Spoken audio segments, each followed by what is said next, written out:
Moi! Tervetuloa kuuntelemaan tämän päivän jaksoa. Minä olen Phương ja tänään puhumme parantumisesta. Ei vain fysisestä, vaan myös henkisestä ja emotionaalisesta parantumisesta. Mitä parantuminen tarkoittaa? Parantuminen ei ole aina suoraviivaista.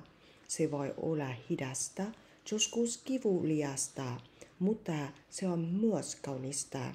Se tarkoittaa hyväksymistä, irti päästämistä ja uuden rakentamista. Jokaisella meistä on oma tarinamme, oma polku, joka vie meitä kohti eheyttä. Haluan jakaa pienin tarinan omasta elämästäni.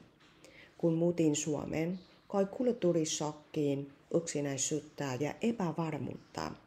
Mutta ajan myötä opin kuuntelemaan itseäni, rakentamaan yhteyksiä ja löytämään rauhaa arjessa. Parantuminen tapahtui pienin askelin, ystävällisistä sanoista, hiljaisista hetkistä ja uusista mahdollisuuksista. Ehkä sinäkin olet matkalla kohti parantumista. Ehkä kannat mukanasi kipua, jota et ole vielä jakanut. Haluan sanoa, että sinä et ole yksin. Jokainen tunne on sallittu. Jokainen askel eteenpäin on tärkeä. Kiitos kuuntelemisesta teille ja hyvää päivän jatkoa.